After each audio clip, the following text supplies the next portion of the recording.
तं स्थापितं येन भूतले स्वयं रूप कदा मह्यं ददाति सपदान्तिकम् वन्देऽहं श्रीगुरो श्रीयुतापदकमलं श्रीगुरुन् वैष्णवांश्च श्रीरूपं साग्रजातं सहगना रघुनाथन्वितं तं सजीवं साद्वैतं सावधूतं परिजनसहितं कृष्णचैतन्यदेवं श्रीराधा कृष्णपादान् सहगना ललिता श्रीविशाखान्वितांश्च नमो विष्णुपादाय कृष्णपृष्ठाय भूतले श्रीमते भक्तिवेदांत स्वामिनिति नामिने नमस्ते सरस्वती देवे गौरवाणी प्रचारिणे निर्विशेष शून्यवादी पश्चात् देशतारिणे हे कृष्ण करुणा सिंधु दीनबंधु जगतपते गोपेश गोपिका कांत राधा कांत नमस्तुते तप्त कांचन गौरांगी राधे वृंदावनेश्वरी वृषभानुसुते देवी प्रणमामि हरिप्रिये वाञ्छाकल्पतरुभ्यश्च कृपा सिन्धुभ्येव च पतितानां पावनेभ्यो वैष्णवेभ्यो नमो नमः। जय श्री कृष्ण चैतन्य प्रभु नित्यानंद श्री अद्वैत गदाधर श्रीवासादि गौर भक्तवृंद। हरे कृष्णा कृष्णा कृष्णा हरे हरे हरे राम राम राम हरे हरे। ओम नमो भगवते वासुदेवाय ओम नमो भगवते वासुदेवाय ओम नमो भगवते वासुदेवाय। नारायणं नमस्कृत्य नरं चैव नरोत्तमं देवीं सरस्वतीं व्यासं ततो जयमुदीरयेत्। नष्टप्रायेषु अभद्रेषु नित्यं भागवत सेवया भगवती उत्तमश्लोके भक्तिर्भवति नष्टिकी। मुखं करति वाचालं पङ्गुलङ्घते गिरिं यत्कृपातमं वन्दे श्रीगुरुनिधिनतारिणं परमानन्दमाधवं श्रीचैतन्येश्वरम्।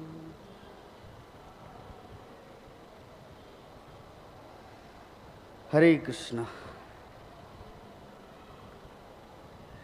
तो आज हम लोग श्रीमद् भगवद गीता यथारूप के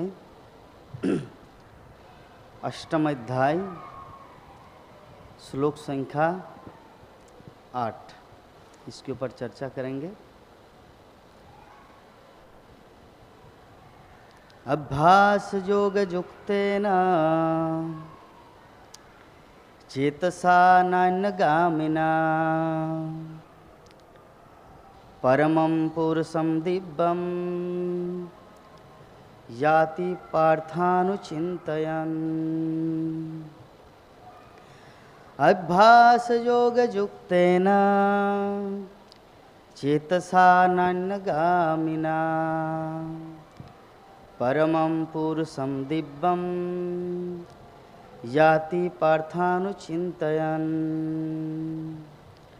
अभ्यास योग युक्तेन चेतसा नान्यगामिना परमं पुरुषं दिव्यं याति पार्थानुचिंतयन्। अनुवाद और तात्पर्य his divine grace AC Bhaktivedanta Jagat Guru Srila Prabhupada के द्वारा भगवान श्री कृष्ण अर्जुन को बता रहे हैं, हे पार्थ,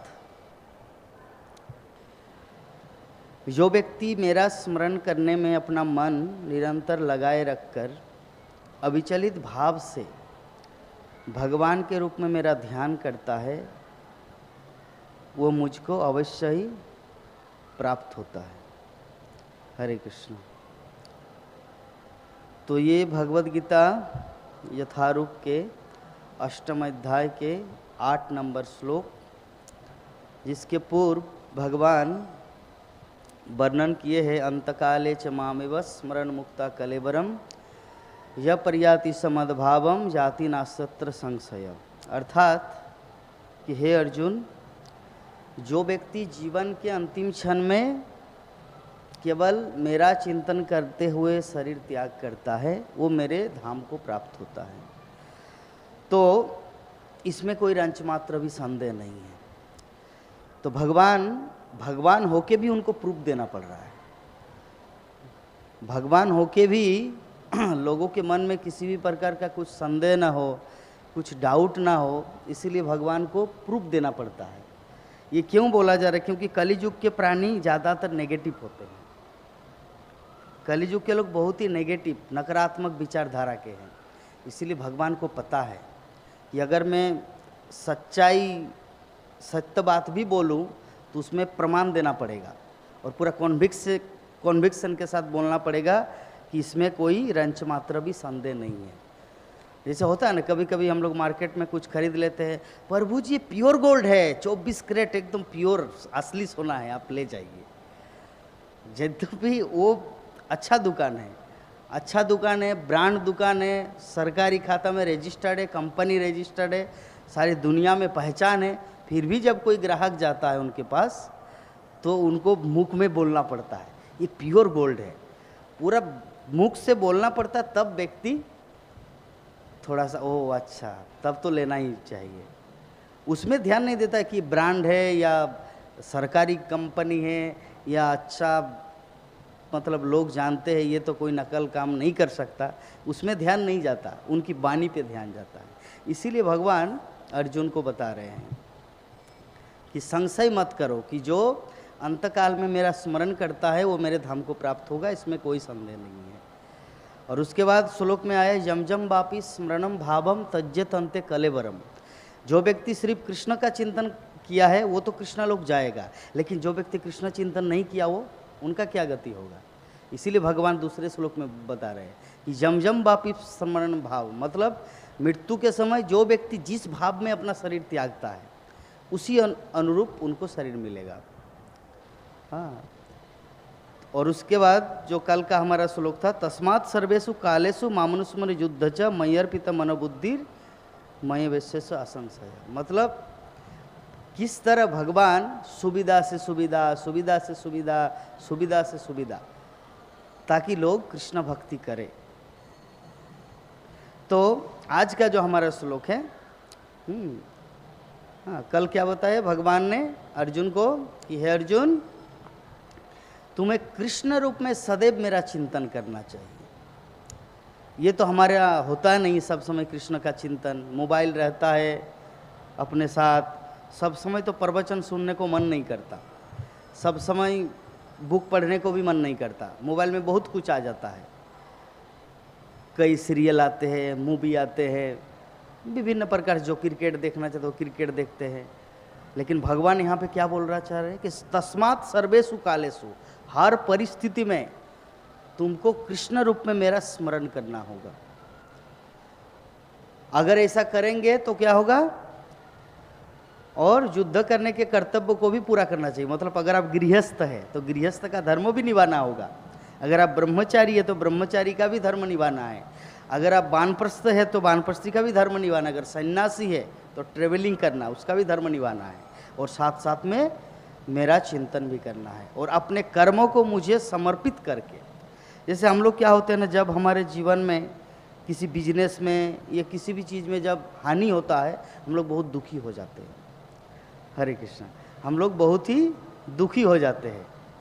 तो भगवान यहाँ पे बता रहे कि अपने कर्मों को मुझे समर्पित कर दो। अपने कर्मों को मुझे समर्पित करने से क्या होगा, वो कर्मफल तुमको भोगना नहीं पड़ेगा।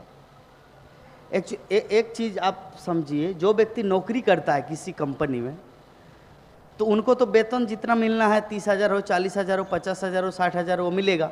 महीना ख़त्म होगा उनको मिलेगा। कंपनी का लॉस हो या लाभ हो उससे कोई फर्क नहीं पड़ता। लेकिन आपका अगर खुद का बिजनेस हो तब फर्क पड़ेगा ना। जब खुद का बिजनेस होता है तो व्यक्ति चिंतित होता है, हाय रे कैसे मैं अपने जो एम्प्लॉय है, हाँ, जो कार्य करता है उनको वेतन देना है, मैनेजर को वेतन देना है, मैनेजिंग डायरेक्टर को वेतन देना है, सुपरवाइजर को वेतन देना, तो वो चिंतित रहते हैं। अपना बिजनेस है इसलिए, क्योंकि वो मालिक बन के बैठा है। तो भगवान श्री कृष्ण यहाँ पे अर्जुन को वही चीज़ सिखा रहे हैं। और ये सब अर्जुन के लिए नहीं है, हम सब के लिए है। क्योंकि हम लोग अपने जीवन में हर परिस्थिति में कुछ ना कुछ डामाडोल हो पड़ते हैं। हर परिस्थिति में एक एक स्टेप में हमें परीक्षा देना पड़ता है, और थोड़ी सी गलती हमें महान विपत्ति का सामना करना पड़ता है और हो जाता है। इसीलिए भगवान बता रहे कि अपने कर्मों को मुझे समर्पित करके तथा अपने मन एवं बुद्धि को मुझ में स्थिर करके तुम निश्चित रूप से मुझे प्राप्त कर सकोगे। तो अभी कोई मन में प्रश्न उठा सकता है, कृष्ण प्राप्त हो या ना हो उससे हमारा क्या हाथ आ जाता है। भगवान यहाँ पे बोल दिया ना, तुम अगर ऐसा करोगे तो निश्चित रूप से मुझे प्राप्त कर सकोगे। तो अभी कोई मन में, अरे प्राप्त हो या ना हो, दुनिया में इतने सारे लोग हैं, वो क्या है। इसीलिए कृष्ण तत्व विज्ञान को जानना जरूरी है। इसीलिए पूरा भगवद गीता को समझना है, इसीलिए पूरा कृष्ण तत्व विज्ञान को जानना है, तभी हमें एक एक चीज़ समझ में आएगा। A to Z जानना होगा, नहीं तो बीच में भटक जाएंगे। तो आज का श्लोक में भगवान बता रहे वो मुझको अवश्य प्राप्त होगा। कौन? जो व्यक्ति मेरा स्मरण करने में अपना मन निरंतर लगाए रखकर अविचलित भाव से भगवान के रूप में मेरा ध्यान करता है। कितना पसीना है रे भारत भूमि में, इसलिए अमेरिका में जन्म लेना चाहिए था, एकदम पूरा ठंडा ठंडा। अभी बोलेंगे प्रभु जी आप जैकेट क्यों पहनते? जैकेट पहनना पड़ता है। जैकेट ठंडे के दिन में भी जैकेट पहनते, गर्मी के दिन में भी पहनते। लेकिन भारत भूमि एक ऐसा भूमि है, ठंडे के दिन में इतना ठंडा लगता है, दो दो कंबल ओढ़ना पड़ता है, और गर्मी के दिन में देखिए पूरा गंगा जमुना बह रहे हैं। तो अविचलित भाव, अविचलित, हम लोग विचलित हो जाते हैं, किसी किसी चीज़ में विचलित हो जाते हैं। जैसे उस दिन रविवार को प्रोग्राम हो रहा था, मुझे बहुत भूख लगा, तो जो प्रवचन दे रहे थे प्रभु जी, क्या नाम, श्यामानंद पर, मैं बोला प्रभु जी प्लीज़ मेरे साथ बैठ जाइए, मुझे बहुत भूख लगा, मैं आपके साथ बैठ के खाना चाहता हूँ। प्रभु जी 15 मिनट मुझे थोड़ा पंखा का हवा चाहिए, मुझे बहुत थोड़ा सा रेस्ट करने के बाद मैं खाऊंगा। तो बोले मैं तो तब तक सहन नहीं कर सकता, मुझे खाना है। इसे कहा जाता विचलित भाव, विचलित भाव। लेकिन भगवान यहाँ पे बता रहे अविचलित। उस समय मुझे वेट करना चाहिए था प्रभु जी का, लेकिन मैंने वेट नहीं किया, नहीं मुझे तो खाना है, तुरंत जाके खा लिया। तो भगवान बोल रहे कि अगर कोई मुझे प्राप्त करना चाहते तो क्या करना होगा, मेरा स्मरण, अपना मन निरंतर लगाए रखना होगा, वो भी विचलित भाव से नहीं, अविचलित भाव से। अभी अविचलित भाव उतना जल्दी आएगा नहीं। वो युधिष्ठिर महाराज जैसे महान भक्तों के जीवन में अविचलित भाव आता है। जरा कल्पना कीजिए, उनकी पत्नी के उतनी बड़ी भरी सभा में इज्जत लूटा जा रहा है, मतलब कपड़ा, और वहां पर बैठे हैं, कितना धीर है। जो भीम अगर अपना मुष्टिक प्रहार करते पृथ्वी, तो पृथ्वी टुकड़ा टुकड़ा हो सकता है, इतना शक्ति है, मतलब वज्रपात हो सकता है उनका। और जो अर्जुन एक बाण मारेंगे ना, पूरा बादल फट जाएगा, समुद्र का पानी सूख जाएगा। ऐसे धनुर्धर, ऐसे भीम कितना धीर है, जरा सोचिए। उनकी पत्नी का ऐसे इज्जत लूटा जरा, फिर भी शांत भाव से बैठा हो, इसे कहा जाता अविचलित भाव। और ऐसे मेरा ध्यान करता है, इस रूप का ध्यान करता है, वो मुझको अवश्य ही प्राप्त होगा। तो भगवान को प्राप्त करने के लिए यहाँ पे श्रील प्रभुपाद कुछ पॉइंट हमें दिए हैं, हमें थोड़ा सा कि श्लोक में भगवान कृष्ण अपने स्मरण किए जाने की महत्ता पर बल देते हैं कि कृष्ण स्मरण करना कितना जरूरी है हमारे जीवन और कितना महत्वपूर्ण है। विष्णु पुराण में एक श्लोक आता है, 18 पुराण है, उनमें से एक विष्णु पुराण है। 6 प्रकार के टोटल 18 पुराण जो है ना, उसको 3 भागों में विभक्त किया गया है, तमोगुनी पुराण, रजोगुनी पुराण और सतोगुनी पुराण। तमोगुनी पुराण जो होते हैं ना, वो भूत प्रेत की पूजा या जो तमोगुनी प्रधान लोगों के लिए, तमोगुनी प्रधान जो मीट मछली खाते हैं, शराब पीते हैं, उसके लिए दिया गया है। और जो रजोगुनी पुराण है, भोग, ऐश्वर्य, संपत्ति, धन, बड़ा बड़ा फ्लैट, बिल्डिंग, ऐसे मतलब वो है रजोगुनी पुराण। और एक है सतोगुनी पुराण, उसमें भगवान विष्णु के भक्त, उनकी लीला कथाओं का वर्णन किया गया है। तो विष्णु पुराण जो है ना, वो सतोगुनी पुराण है। उसमें प्रहलाद महाराज के चरित्र का वर्णन किया गया है, ध्रुव महाराज के चरित्र का वर्णन किया गया है, अम्बरीश महाराज का चरित्र का वर्णन किया गया है। हाँ, ऐसे ब्रह्मवैवर्त पुराण, ये सभी सतोगुनी पुराण में आते हैं। तो उसमें कहा गया है कि हमारे जीवन का सबसे बड़ी जो हानि है लाइफ में, वो क्या है? जिस क्षण, जो समय हम लोग भगवान का चिंता नहीं करते, वो हमारे जीवन का सबसे बड़ा हानि है। मतलब दुर्भाग्यपूर्ण समय है उस समय जब हमारा कृष्ण चिंतन नहीं रहता। और हमारे जीवन का सबसे बड़ा लाभ क्या है जानते हैं?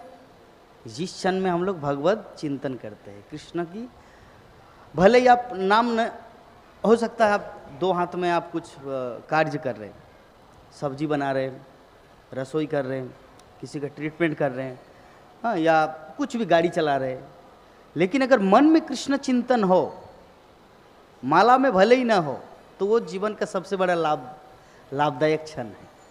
ये विष्णु पुराण का वाक्य है। तो इसीलिए यहाँ पे श्रील प्रभुपाद तात्पर्य के प्रथम लाइन में लिखते हैं, इस श्लोक में भगवान कृष्ण अपने स्मरण किए जाने की महत्ता पर बल देते हैं। और स्मरण कैसे करना है कि महामंत्र हरे कृष्ण का जप करने से कृष्ण की स्मृति हो आती है। जब मैं बाथरूम में स्नान करने जाता हूँ ना 4 बजे, तब से ही मेरा महामंत्र चालू हो जाता है, तब से ही चालू कर देते हैं हम, हरे कृष्ण कृष्ण कृष्ण हरे हरे, हरे राम राम राम हरे हरे, हरे कृष्ण कृष्ण कृष्ण हरे। मतलब साबुन चल रहा, तेल साबुनी से चल रहा, सब भगवान का नाम चल रहा है, क्योंकि पता नहीं बाथरूम में मृत्यु हो जाए, क्या गारंटी है ना?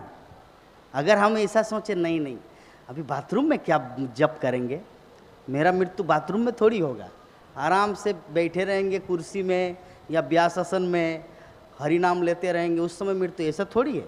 ऐसा लिखा है क्या मेरे ज्योतिष शास्त्र में कि तुम्हारा व्यासासन में मृत्यु होगा, या एकदम भूकंप होके भी मृत्यु हो सकते हैं, सुनामी होके भी मृत्यु हो सकते हैं, फ्लाइट में यात्रा करते समय भी जलकर राख हो सकते हैं, कुछ भी हो सकता है लाइफ में, है ना? इसीलिए यहाँ पे भगवान बता रहे कि स्मरण करने की विधि, स्मरण करना, भगवान कृष्ण का नाम चिंतन करना कितना इंपॉर्टेंट। अभी आपके मन में एक प्रश्न आएगा, पहले लाइन में जो श्रील प्रभुपाद बोले हैं कि भगवान रूप का, कृष्ण रूप का चिंतन करना कितना जरूरी है, तो सब समय तो कृष्ण रूप चिंता नहीं होगा ना, हो सकता आप किसी काम में हैं तो सब, हाँ, जसोदा माई कृष्ण को बांध रहे हैं, वो चिंता नहीं भी आ सकते हैं। कंस महाराज, कंस को चारों तरफ कृष्ण कृष्ण काल रूप में दिख रहा है, हो सकता है वो चिंता ना आए, लेकिन हरे कृष्ण ये शब्द तो किसी भी टाइम आ सकते हैं। इसीलिए शिल प्रभुपाद सेकंड लाइन में लिख रहे हैं कि अगर हम लोग हरे कृष्ण शब्द का उच्चारण करते हैं या हरे कृष्ण शब्द का मन में चिंतन करते हैं तो कृष्ण स्मरण होता है। कितना सरल भाषा में हमें आचार्य सिखा रहे भक्ति करने का। हाँ, क्योंकि वो लोग तो ऑलरेडी मुक्त अवस्था में या भगवान को प्राप्त कर चुके हैं। एक्चुअली वो लोग भगवान के ही पार्षद है। वो लोग यहाँ पर आए हम सब के लिए, हम सब तुच्छ प्राणियों को कृष्ण भक्ति की शिक्षा देने के लिए इस जगत में आए। हाँ, देखिए मैं 2 पॉइंट जो शिल प्रभुपाद ने यहाँ पे बताए कितना इंपॉर्टेंट है। पहला लाइन में बोल रहे कि अगर हम लोग कृष्ण का रूप का चिंतन, जैसे राधा माधव है, पंचतत्व है, जगन्नाथ बलदेव सुभद्रा महारानी है राजापुर में, तो ये रूप चिंतन तो हर समय नहीं भी आ सकता है ना।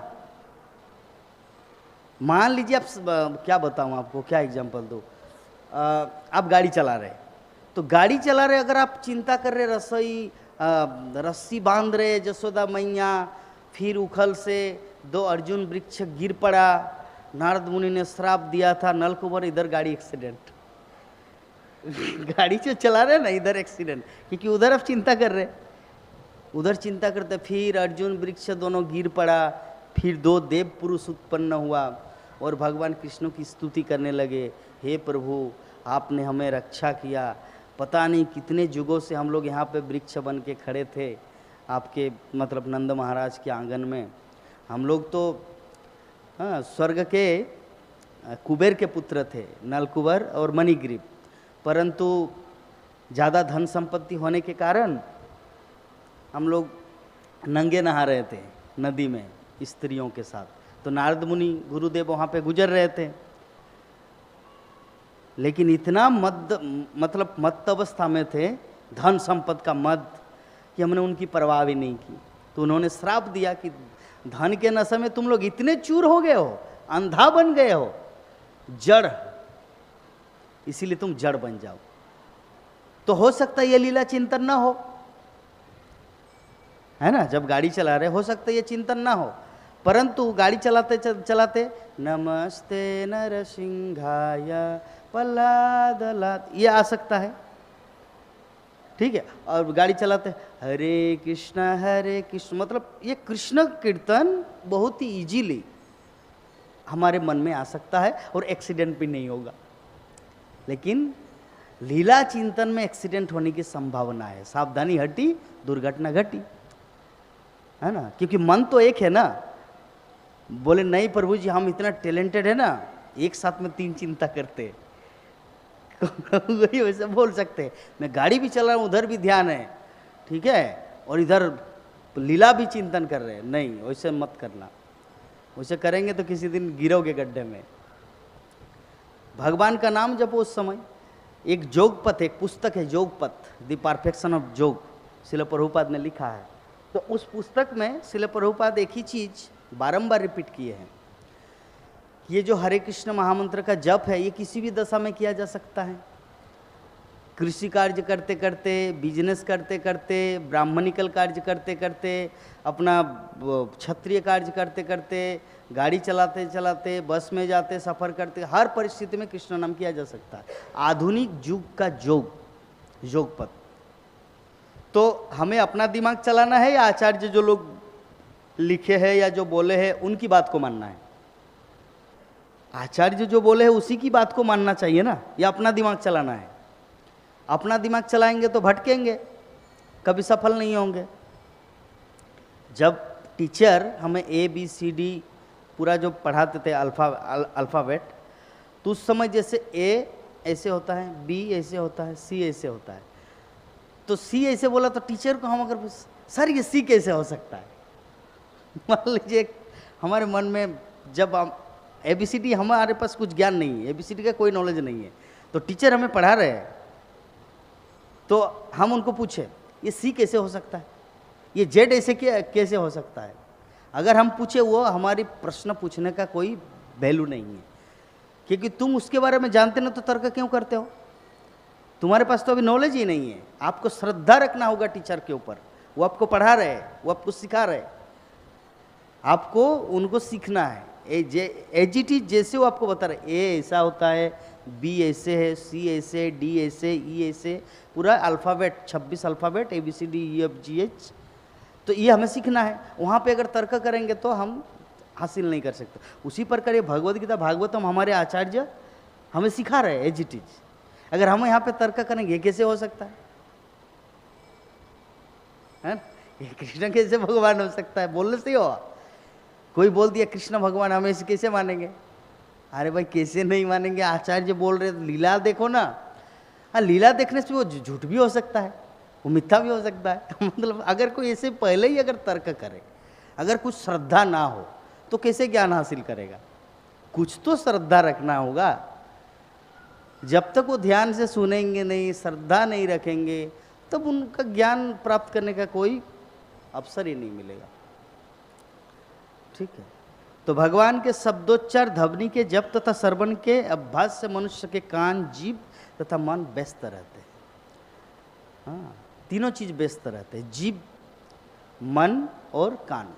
जब हम लोग हरे कृष्ण महामंत्र का जप करते हैं, हरे कृष्ण कृष्ण कृष्ण हरे हरे, हरे राम राम राम हरे हरे, जीभ व्यस्त हुआ, सुनाई दे रहा है, कान व्यस्त हुआ, और मन हरे कृष्ण कृष्ण कृष्ण हरे हरे, हरे राम राम राम।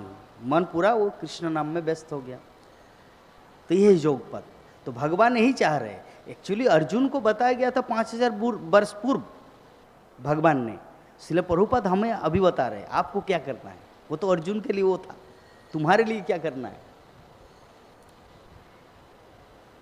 तो इस ध्यान का अभ्यास अत्यंत सुगम है और इससे परमेश्वर को प्राप्त करने में सहायता मिलती है। पुरुषम का अर्थ भोक्ता है। यद्यपि सारे जीव भगवान की तटस्था शक्ति है, किंतु वो भौतिक कलमश से युक्त है। वो स्वयं को भोक्ता मानते जबकि होते नहीं। हम लोग सभी भोक्ता मानते अपने आप को। भोक्ता मतलब जानते हैं क्या? मालिक, पुरुष। मैं ही हर्ता करता विधाता हूं, मैं अगर नहीं चलाऊं परिवार कैसे चलेगा? हाँ, मेरा पूरा परिवार की जिम्मेवारी मेरे ऊपर है, मैं अगर नहीं कमाऊंगा तुम लोग भूखे मरोगे।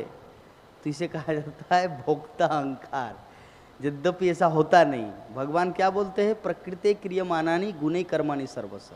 ये सब कुछ प्रकृति के द्वारा होता है, परंतु जो अहंकारी होता है, अहंकार विमूढ़ात्मा कर्ता हम इति मन्यते, अपने आप को सोचते हैं कि मैं ही सब कुछ, मैं ही सब कुछ।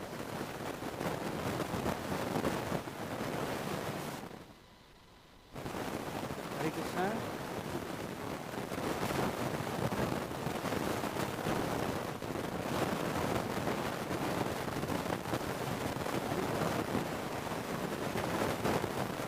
आवाज कैसे चला प्रभु जी? यूट्यूब में देखिए तो आवाज आ रही है।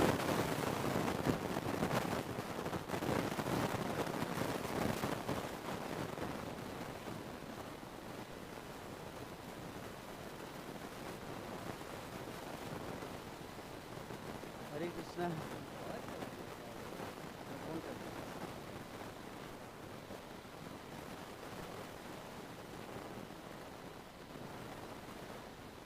यूट्यूब में आवाज आ रही नहीं? आ रही।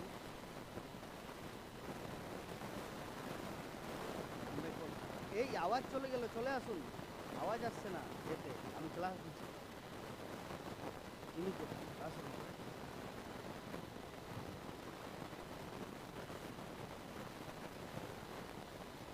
थोड़ा पहले ही बारिश हुआ। तो हम लोग जो चर्चा कर रहे थे कि हम सब इस संसार में कलमश द्वारा ग्रस्त। कलमश का अर्थ होता है इस संसार की गंदगी। जैसे आप कितना भी शुद्ध हो, जैसे कोई बाथरूम में जाता है, बाथरूम का अपना स्वभाव है, उनको गंदगी होती है। ये भौतिक जगत लाई के बात है। यहाँ पे आप कितना भी ट्राई करें अपने आप को शुद्ध रखें, नहीं मैं सतगुण में भी नहीं जाऊँगा, तमोगुण में भी नहीं जाऊँगा, रजोगुण में, मैं तो भगवान का शुद्ध भक्त बनकर रहूँ। लेकिन नहीं, आपको छोड़ेंगे नहीं ये तीन गुण जो है ना गंदगी है, आत्मा को ढके रहते हैं। इसलिए भगवान भगवत में बोलते हैं अवृत्तम ज्ञानम ऐसे न ज्ञानीनो न तवैरिना काम रूपे न कौनते दुष्पुर नाम। मतलब आवृतम आवृतम मतलब ढका हुआ, क्या चीज? आवृतम ज्ञानम एतम, ज्ञान हमारे अंदर जीवात्मा के, सभी जीवात्मा के पास ज्ञान है। कौन सा ज्ञान है? कृष्ण तत्व ज्ञान। आवृतम ज्ञानम एतेन,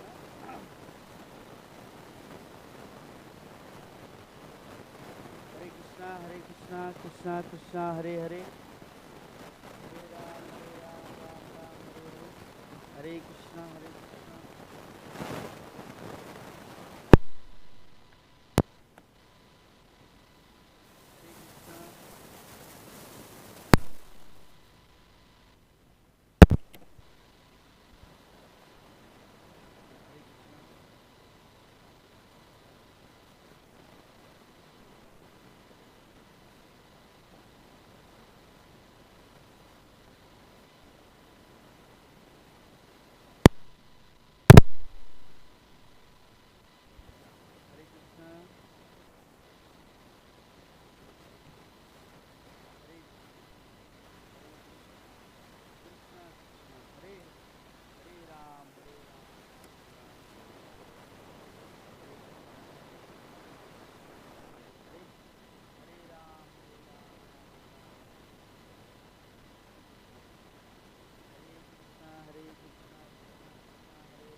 हरे कृष्ण हरे कृष्ण, कृष्णा कृष्णा हरे हरे,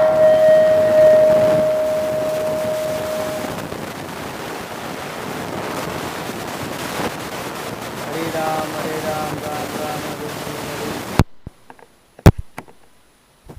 हरे राम राम।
लगा के जाओ, अलाउ नहीं है, लेकिन आप क्या अलाउ।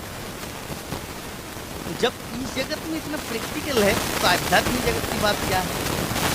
तो अगर कोई सोचे नहीं बिना ज्ञान के मैं भगवान के पास पहुंच जाऊंगा, बिना भगवान को समझे मैं कृष्ण तक पहुंच जाऊंगा, नॉट कभी संभव नहीं। अगर ऐसा होता तब भगवान इतना भगवद गीता, भागवतम, चैतन्य चरितम, बहुत सारे ज्ञान ग्रंथों का यह देने का कोई जरूरत ही नहीं। बात को समझ गए। यहाँ पे भगवान इतना सुंदर समझा रहे, ये जो काम है, काम रूपे न पहुंचते पूरे ना लेना चाहिए, और ये कभी तृप्त नहीं है। काम ऐसा चीज है कि कभी भी कितना भी विषय भोग किया जाए लेकिन कभी भी तृप्त नहीं है। श्रीमद् भागवत में कथा आता है जजाति महाराज, जजाति महाराज और देवजानी। देवजानी कौन है? शुक्राचार्य। तो जजाति महाराज, उनके साथ अनेकों काल, अनेकों समय उनके साथ विषय भोग में रहता रहे। एक दिन क्या हुआ, जजाति महाराज को ज्ञान हो गए, अरे बिना दिन में क्या कर रहा था। तो एक दिन तो अपनी पत्नी को बोला कि देवजानी एक कथा सुनाता हूँ। बोली, एक बकरी था और एक बकरा, और बकरी और बकरा अनादि कितना दिन तक कितना विषय भोग किए, लेकिन वो लोग कभी तृप्त नहीं। वो बकरी तुम हो और बकरा मैं हूँ। जैसा तुम्हारा भागवतम में वर्णन, मतलब वो बोलना चाह रहे कि कितना दिन से विषय भोग कर रहे, अभी भी तृप्ति नहीं मिला। तो इसीलिए भगवान इसको बोलते हैं कि इसको त्याग करें, क्योंकि ये व्यक्ति के ज्ञान को ढक देता है। ये जो हमारा जो स्वरूप है, मूल स्वरूप, आत्मा का स्वरूप क्या है? सत चित आनंद। हमें तो ये अनुभव नहीं होता, हमें लगता नहीं मैं पुरुष हूँ, मैं जगन्नाथ देवदास हूँ, मेरा उम्र है 35। माता जी बोले मैं नीलाम्बरी माता जी। प्रभु जी बोले नहीं मैं पुरुष हूँ, मेरा उम्र इतना 40। आत्मस्वरूप कभी ख्याल आया, कभी भी विचार आया जीवन में कि आत्मा खुदा कैसे, ये सच्चिदानंद स्वरूप खुदा क्या है? सत मतलब शाश्वत, चित मतलब ज्ञान, आनंद मतलब आनंद, लेकिन हम तो आनंद सब समय निरानंद देखने की सारी कैसे, घर कैसे बनेगा, नौकरी कैसे लगेगा, मायापुर में चिंता घर कैसे होगा, विभिन्न प्रकार के चिंता निरानंद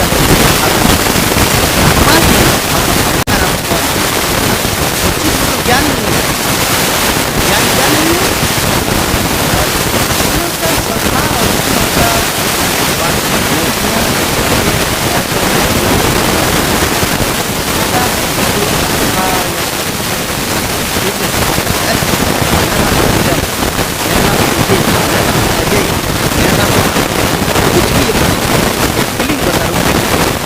हमारे मन में कभी विचार भी नहीं। कृष्ण मुझे सुखा है, कृष्ण मुझे खुशबू है, हो सकता है अगर कभी चांद मुझे तक पहुँचा तो जाऊँ, ऐसे फिल्म कभी सपने पद्धति पे हम कल्पना कर सकते हैं। मायापुर हम में रहते हुए ऐसा फीलिंग नहीं, इतना बड़ा दिल भाई सच मेरा तो नहीं आया, कभी ऐसा फीलिंग नहीं है। जब मैं मरूंगा, मरने के बाद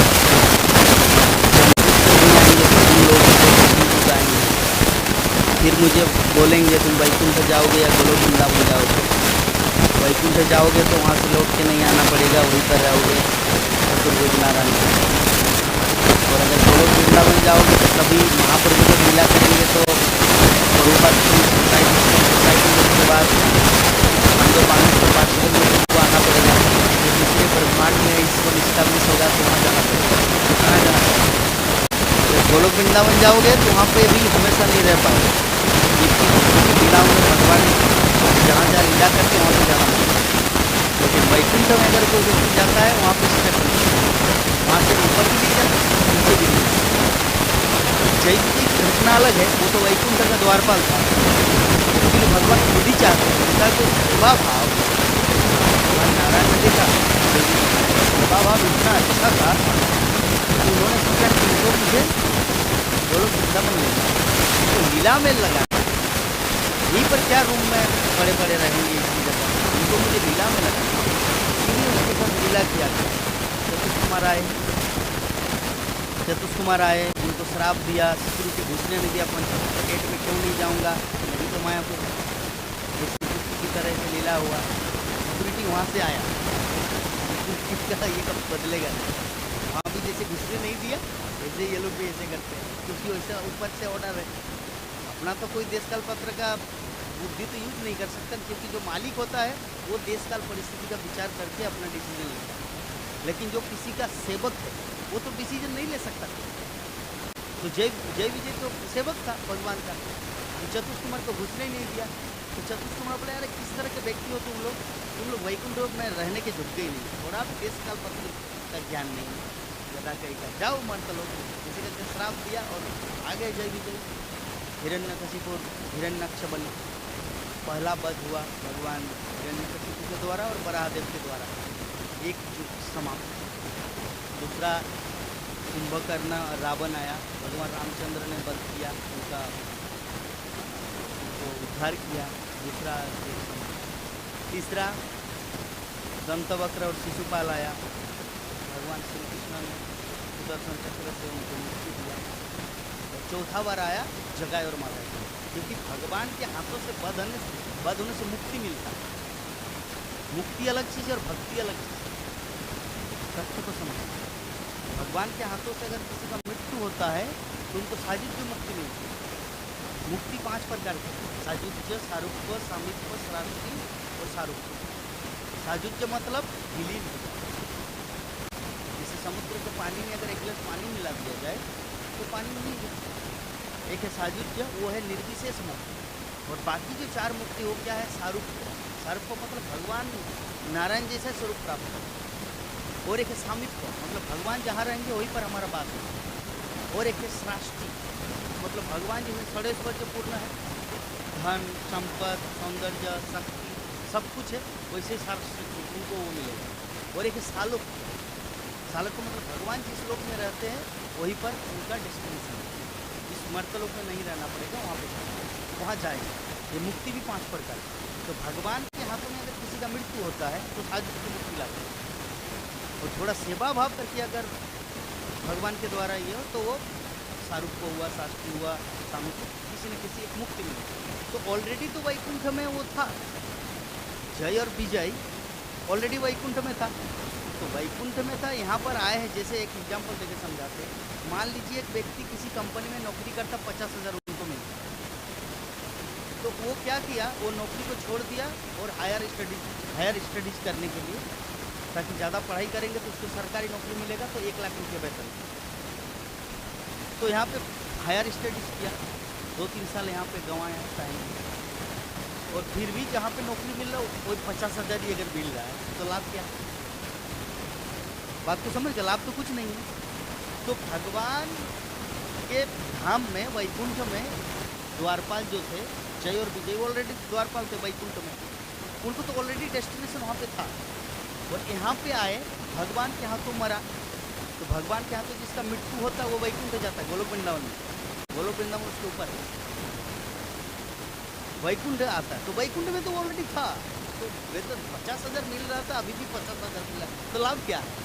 तो भगवान ने सोचा इनको तो उद्धार करना है, मतलब गोलोक वृंदावन भेजना।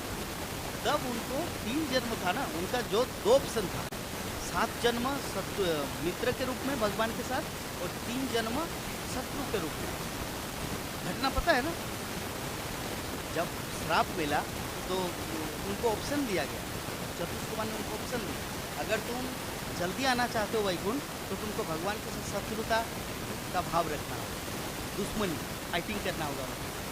और अगर तुमको भगवान के साथ मित्रता का भाव रखना तो 7 जीवन तुमको काटना होगा, 7 युग, उसके बाद तुम वैकुंठ आओ। तो उन्होंने सोचा, जय विजय ने सोचा, रावण कुंभकर्ण ने सोचा, नहीं बाबा, हम उतना देर नहीं करेंगे, भगवान के वीरों में हम लोग रह नहीं सकते, 3 जीवन ही गए, भले ही फाइटिंग करना पड़े, आएंगे तो जल्द। तो ऐसे करके 3 जीवन काटेंगे। तो भगवान ने सोचा, अरे इनको इतना कष्ट दिया, बेचारा 3 बार इतना कष्ट उठाया, 3 युग तक राक्षस की लीला की, कहाँ कहाँ मुगल बादशाह कहाँ क्या क्या लीला की, ठीक है। अभी इनको अगर हम इससे थोड़ा हायर टेस्ट न दें तो ये तो कृतज्ञ हो जाए। भगवान तो कृतज्ञता मतलब ग्रेटफुलनेस, मतलब उनके लिए कोई कुछ भी करे तो वो ज़्यादा फल देता है।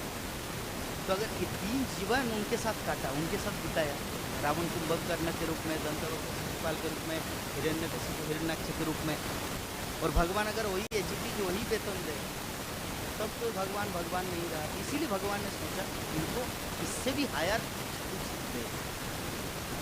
तब उन्होंने बोला कि तुम जगाई और माधाई के रूप में नवद्वीप में करो,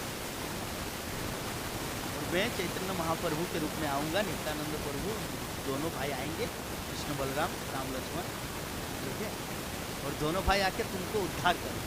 कौन सा कृष्ण प्रेम, जब क्योंकि हरिनाम जब तक नहीं करेंगे जीवात्मा, हरे कृष्ण महामंत्र जब तक जप नहीं करेंगे तब तक वो गोलोक वृंदावन नहीं कर सकते। ओम नमो भगवते वासुदेवाय, ये वैकुंठ जाएगा गोलोक वृंदावन। ओम नमो नारायणाय, वैकुंठ जाएगा। अलग अलग मंत्र की अलग अलग क्षमता है, परंतु हरे कृष्ण महामंत्र सीधा गोलोक वृंदावन से आता है। भक्तिनाथ ठाकुर ने बोला ना, गोलोक प्रेम धन हरिनाम से, तो गोलोक का वैकुंठ का प्रेम धन नहीं है, गोलोक वृंदावन का प्रेम धन है हरिनाम से।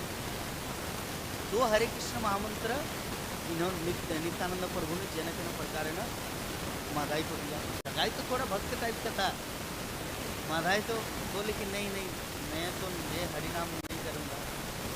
तब नित्यानंद प्रभु ने बोला कि मेरे चीज कलोसी का रहता है, बोले कि प्रेम दिवो ना, कि तुमने मुझे मारा मिट्टी के हांडी से, इसका मतलब ये नहीं कि मैं तुमको प्रेम नहीं दूंगा, मैं सबको प्रेम दे रहा हूँ, तुमको क्यों नहीं दूंगा।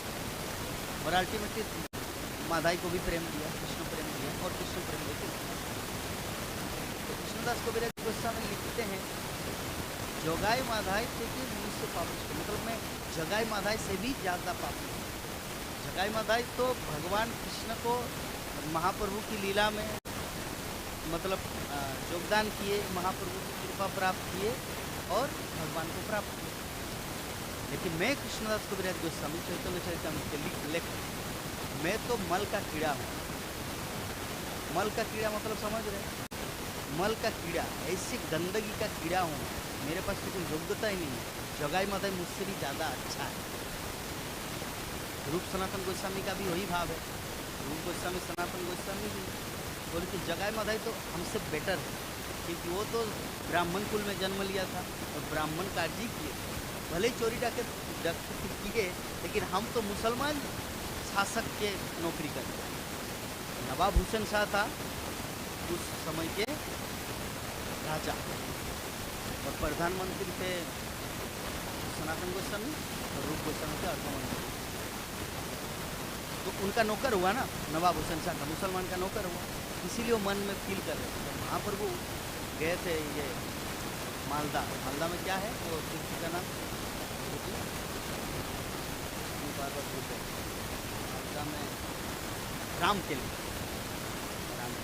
तो रामकेली जब महाप्रभु गए थे रूप सनातन को उद्धार करने के लिए, तो रूप सनातन ऐसे मन ही मन हम लोग कितने पापी थे, तो महाप्रभु कितने दयालु है, तो पावन है तू तब अवतार मौसम पति तो प्रभु ना पाई, मुझे सब पति ऐसे जीवों को उद्धार करने के लिए महाप्रभु आए। महाप्रभु का प्लान था वृंदावन जाने का, एक्चुअली वृंदावन जाने के बहाने वो रामकेली आया रूप सनातन गोस्वामी को उद्धार करने। तो भगवान ऐसे कृपा करते हैं, ऐसी करुणा करते हैं, हमें भी इसको समझना है, हम सबको इसे रियलाइज़ करना है अपने जीवन में, क्योंकि हम लोग मायापुर धाम में बात करते हैं, और जो व्यक्ति मायापुर धाम के बाहर भी है, मायापुर धाम के साथ कनेक्टेड है, हरिनाम करते, क्योंकि हरिनाम जो भी करते हैं वो मायापुर धाम में ही है, क्योंकि हरिनाम तो मायापुर धाम की संपत्ति है, महाप्रभु ने लाया ना हरिनाम। मतलब कि जैसे दूसरा एग्जाम्पल देंगे, जैसे ICICI बैंक है, तो ICICI बैंक है, उनका हेडक्वार्टर है मुंबई, तो यहाँ बंगाल में भी है, गुजरात में भी है, राजस्थान में भी है, ब्रांच है तो वही का, या मूल रूप से देखा जाए तो foreign company, foreign bank, India का नहीं है।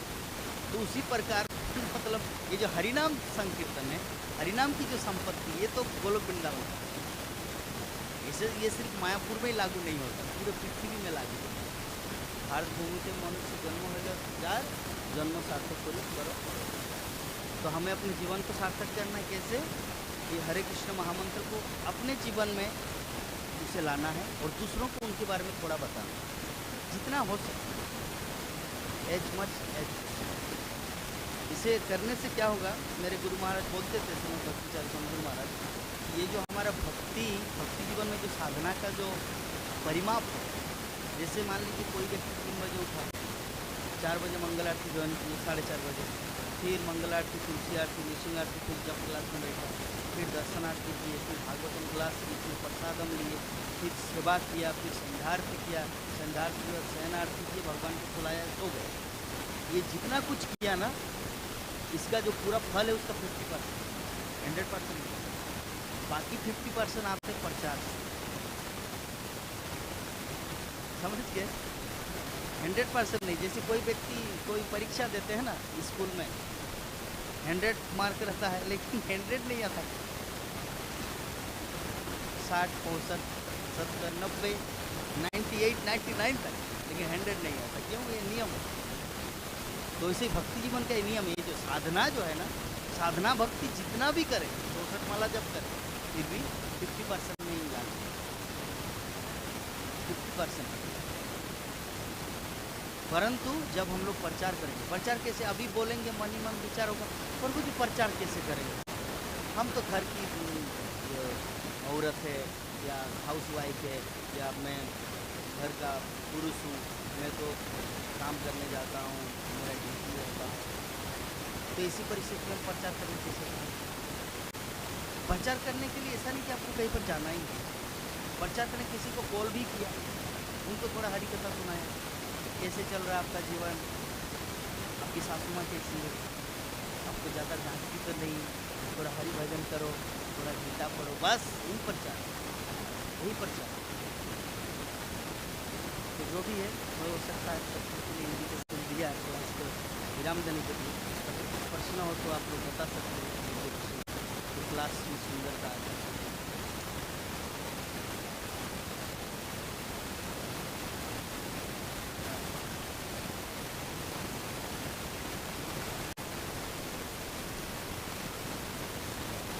हाँ, माता जी का जो प्रश्न है कि अगर कोई सारा जीवन भर हरि नाम किया और वृद्धावस्था में जैसे मान लीजिए कफ की वायु विभिन्न प्रकार से, मतलब टेंशन या कोई इच्छा था लाइफ में वो पूरा नहीं हुआ, उस चिंता में रह गए और मृत्यु आ गया, और ऐसी अवस्था में कृष्ण चिंतन ना हुआ तो क्या हो? यही आपका प्रश्न। तो इस संबंध में शरणागति का सेमिनार था मेरे गुरु महाराज में, भक्ति चार स्वामी गुरु महाराज को यही क्वेश्चन एक माता जी ने किया कलकत्ता में, सेम क्वेश्चन आपने जो, तो गुरु महाराज ने उत्तर दिया कि कृष्ण इतने ग्रेटफुल है, वो इतना कृतज्ञ ज्ञाप, मतलब अगर कोई उनके लिए थोड़ा भी कुछ पत्रम पुष्पम फलम तुम जो में भक्त परीक्षति तदाम भक्त उपयुक्त स्नामी पर्यताप, मतलब अगर कोई व्यक्ति थोड़ा सा भी उनके लिए कुछ करता है, थोड़ा सा भी, भगवान इतने कृपालु है कि हो सकता है अपने सारा लाइफ पूरा जीवन उनका नाम गुण गाए, लेकिन जीवन के अंतिम क्षण में वो स्मरण नहीं हुआ तो कृष्ण खुद आएगा। इस संबंध में घटना बताए गुरु महाराज ने। श्रील प्रभुपाद का डिसाइपल था, श्रील प्रभुपाद का डिसाइपल था, तो जब एक बार 1980 की समय, मतलब 80 के दशक में, जब इस्कॉन में, जब श्रील प्रभुपाद चले गए 97 में, उस समय सभी छितर बितर हो गए, अलग अलग मठों में, कुंड में, राधा कुंड में बाबा जी बन गया, ऐसे करके छितर बितर हो गया था इस्कॉन के डिवोटी। तो वैसे ही एक डिवोटी भक्ति वक्ति सब छोड़ दिया, ये फॉरेन की बात है, लॉस एंजलिस में भक्ति छोड़ दिए थे। एक डिसाइपल, श्रील प्रभुपाद का डिसाइपल, फिर एक शादी किया, इनकी पत्नी है, दोनों एक साथ जीवन काट रहे हैं। तो ऐसे करके एक दिन क्या हुआ, जब व्यक्ति का मृत्यु हुआ, वृद्ध हो गया ना, वृद्ध हो गए व्यक्ति, तो वृद्ध जैसे हुए तो वो हत्या में मर गए, और उनकी पत्नी देख रहा है, प्रभुपाद आप आ गए, और मतलब श्रील प्रभुपाद आप आ गए ऐसे बोला, और उन्होंने देह त्याग। अभी वो माता जी, तो उनको कुछ समझ नहीं, वो थोड़ी पता है उनको कि प्रभुपाद को निष्पन्न क्या है, हरे कृष्ण महामंत्र क्या है, उनको कुछ आइडिया नहीं है इस विषय में, क्योंकि ये दीक्षा लिए थे बहुत दिन पहले, और शादी किया 10-15 साल बाद, तो उनको प्रभुपाद ये इस्कॉन के बारे में लड़की को क्या पता। एक दिन क्या हुआ, भक्तगण हरिनाम संकीर्तन कर रहे थे, जय जय प्रभुपाद ऐसे करके सभी चिल्ला रहे थे। तो वो माता जी ने देखा, हो सकता है कि मार्केट गए थे सब्जी मुब्जी ऐसे कुछ लाने के लिए, और भक्तगण ऐसे हरि नगर कीर्तन करते, जय जय प्रभुपाद प्रभु ऐसे। प्रभुपाद तो इनको थोड़ा कान में सुना रहे, प्रभुपाद क्या बात है। तो जा माता जी उनके सामने और बोले, अच्छा ये प्रभुपाद कौन है। तब वो भक्तों ने बताया, प्रभुपाद इस्कॉन के फाउंडर आचार्य जो संपूर्ण पूरे पृथ्वी में कृष्ण मंदिर की स्थापना की, 108 मंदिर स्थापना किए पूरे पृथ्वी में, सभी देशों में कृष्ण भक्ति का प्रचार किया, उनके 10,000 शिष्य है। तब वो माता जी, ओ अच्छा इसीलिए मेरा पति ने बोला उस समय, प्रभुपाद आप आ गए। तो गुरु महाराज उस क्लास में बोलना चाह रहे कि देखिए, यद्यपि वो व्यक्ति भक्ति छोड़ दिया था, हरिनाम छोड़ दिया था, इस्कॉन छोड़ दिया था, सब कुछ भुला दिए थे, लेकिन जब उनका मृत्यु आया इसलिए प्रभुपाद डंडा लग गया और उनको ले गए गोलोक में। तो भले ही हम लोग भक्ति करते करते, हरिनाम करते करते ऐसा क्षण आए कि हम लोग उस समय कृष्ण को स्मरण न कर पाए, लेकिन गुरु गौरांग आएगा हमें उद्धार के लिए। आपका प्रश्न क्लियर हुआ? आपका प्रभु जी कुछ क्वेश्चन है? क्यों आपको कभी माता जी आपका, प्रभु जी आपका? ठीक है। जय ग्रंथरा श्रीमद् भगवद गीता यथारूप की, अनंत कोटि वैष्णव भक्तविंद की, समवेत गौर भक्तविंद की, निताय गौर प्रेमानंदे। हरि हरि बोल।